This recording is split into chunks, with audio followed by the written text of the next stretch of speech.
নতুন নতুন প্রেম করলে হ আর কি। গার্লফ্রেন্ডের মতো শরবতের মতো লাগে। আচ্ছা ভাই কোনি, তুমি তোমার গার্লফ্রেন্ডে কয় গ্লাস খাওয়াইছো? মুত। ভালো ছেলেদের কোনো দাম নেই, হ কি আগো, ভালো ছেলেদের কোনো দাম নাই। যারা নেশা করে তাদের কপালে সুন্দরী বউ জুটে। যারা নেশা করে তারা কপালে বলে সুন্দরী বউ জুটে।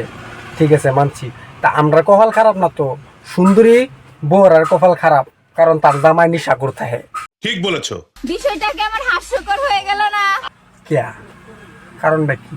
যারা যারা প্রেম সাগরে ডুবে গেছো, হ যারা যারা প্রেম সাগরে ডুবে গেছো তার বুগলো যাও, হে তোমরা বাতাস দিব। জি স্যার, আপনি ঠিক বলিয়াছেন। তাদেরকে বলছি হ ওই সাগর থেকে আমাকে 1 কেজি ইলিশ মাছ এনে দেবে। ওই সাগর থেকে তোমার 1 কেজি ইলিশ মাছ এনে দিব, আর লগে দা 4-5টা বাঁশ এনে দিব, কি লেখুন ইলিশ মাছ দা খাওয়াই এবার তোমার বাঁশ দা দিব।